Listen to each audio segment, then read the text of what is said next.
ലോകചരിത്രത്തിൽ ഒരു അച്ഛൻ്റെയും മകളുടെയും സ്നേഹം ഇത്രമേൽ സുന്ദരമായി അടയാളപ്പെടുത്തപ്പെട്ട മറ്റൊരു ഏടില്ല.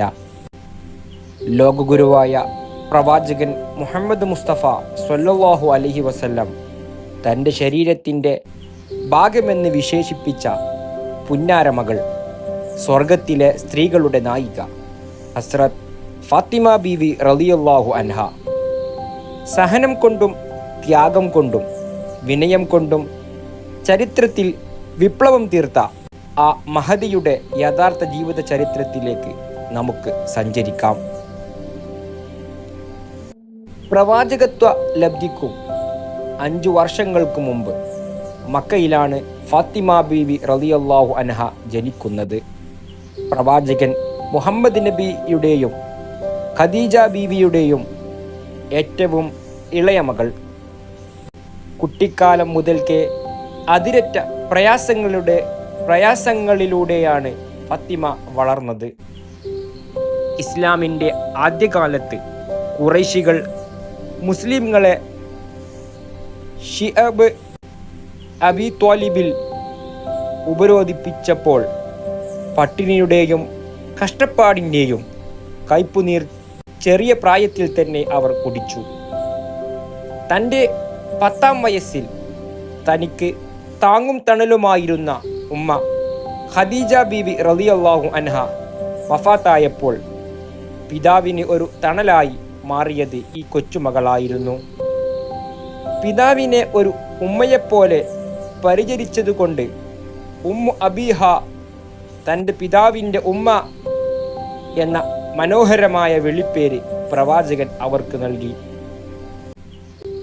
കഅബയുടെ അരികിൽ വെച്ച് പ്രവാചകൻ സ്വല്ലല്ലാഹു അലൈഹി വസല്ലം പ്രാർത്ഥിക്കുമ്പോൾ ശത്രുക്കൾ അവിടുത്തെ മുതുകിൽ ഒട്ടകത്തിൻ്റെ ചീഞ്ഞളിഞ്ഞ കുടൽമാലകൾ കൊണ്ട് വിട്ടു. പ്രവാചകൻ നിരാലംബനായി നിന്ന ആ നിമിഷത്തിൽ കൊച്ചു ഫാത്തിമ ഓടിയെത്തി അത് നീക്കം ചെയ്യുകയും പിതാവിൻ്റെ കണ്ണീർ തുടച്ച് കൊടുക്കുകയും ചെയ്ത സംഭവം ചരിത്രത്തിൽ രേഖപ്പെടുത്തപ്പെട്ടിട്ടുണ്ട്.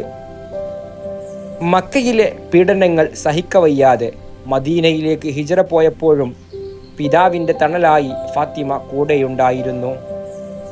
ഹിജറ 2ാം വർഷം പ്രവാചക അനുചരന്മാരിൽ പ്രമുഖനും അറിവിൻ്റെ കവാടവുമായ അലി റളിയല്ലാഹു അൻഹു ഫാത്തിമ ബീവിയെ വിവാഹം കഴിച്ചു. ലോകത്തിലെ ഏറ്റവും ലളിതമായ വിവാഹങ്ങളിലൊന്നായിരുന്നു അത്. മദീനയിലെ കൊച്ചുവീട്ടിൽ വലിയ ആർഭാടങ്ങളൊന്നുമില്ലാതെയാണ് അവർ ജീവിച്ചത്. ആ വീട്ടിൽ ജോലിക്കാർ ആരുമുണ്ടായിരുന്നില്ല. സ്വന്തം കൈകൾ കൊണ്ട് തിരിക്കല്ലിൽ ധാന്യം അരച്ച് ഫാത്തിമ ബീവിയുടെ കൈകളിൽ തഴമ്പ് വന്നിരുന്നു. വെള്ളം ചുമന്ന് മാറിൽ പാടുകൾ വീണിരുന്നു.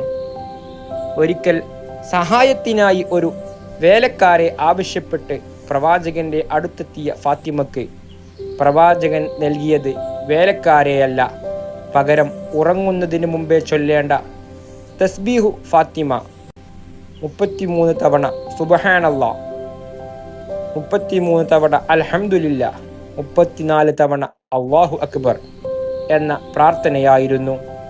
അത് അവരുടെ ആത്മാവിന് നൽകിയ കരുത്ത് അളവറ്റതായിരുന്നു.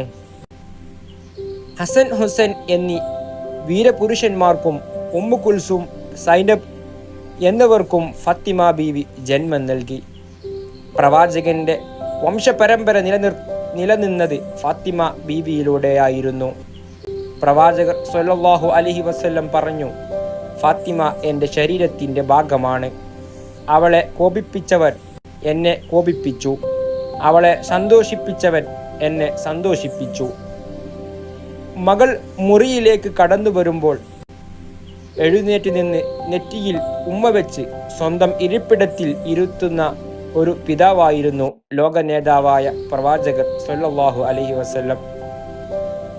ഹിജ്റ 11ാം വർഷം പ്രവാചകൻ സ്വല്ലല്ലാഹു അലൈഹി വസല്ലം രോഗബാധിതനായി. മരണക്കിടക്കയിൽ വെച്ച് പ്രവാചകൻ ഫാത്തിമയുടെ കാതിൽ എന്തോ രഹസ്യം പറഞ്ഞു. ആദ്യം ഫാത്തിമ ബീവി കരഞ്ഞു, പിന്നീട് പുഞ്ചിരിച്ചു. പിന്നീട് ആയിഷ റളിയല്ലാഹു അൻഹ ഇതിൻ്റെ കാരണം ചോദിച്ചപ്പോൾ ഫാത്തിമ ബീവി പറഞ്ഞു, പിതാവ് ഈ ലോകത്തോട് വിട പറയുകയാണെന്ന് പറഞ്ഞപ്പോൾ ഞാൻ കരഞ്ഞു. എന്നാൽ അവിടുത്തെ കുടുംബത്തിൽ നിന്ന് ഏറ്റവും ആദ്യം അവിടുത്തെ അടുക്കലേക്ക് എത്തിച്ചേരുന്നത് ഞാനായിരിക്കുമെന്നും സ്വർഗത്തിലെ സ്ത്രീകളുടെ നായിക ഞാനായിരിക്കുമെന്നും പറഞ്ഞപ്പോൾ ഞാൻ സന്തോഷത്താൽ പുഞ്ചിരിച്ചതാണ്. പിതാവിൻ്റെ വേർപാടിന് ശേഷം അധികകാലം ഫാത്തിമ ബീവി ഈ ദുനിയാവിൽ ജീവിച്ചില്ല.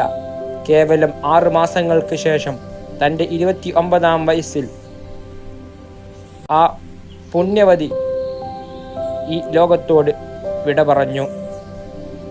രാത്രിയുടെ ശാന്തതയിൽ മദീനയിലെ ജന്നത്തുൽ ബഖീയിൽ ആ വിശുദ്ധ ശരീരം അടക്കം ചെയ്യപ്പെട്ടു. ആഡംബരങ്ങളോ അഹങ്കാരങ്ങളോ ഇല്ലാതെ ത്യാഗവും സഹനവും കൊണ്ട് ചരിത്രം കുറിച്ച ഫാത്തിമ ബീവിയുടെ ജീവിതം ഇന്നത്തെ തലമുറയ്ക്ക് വലിയൊരു മാതൃകയാണ്.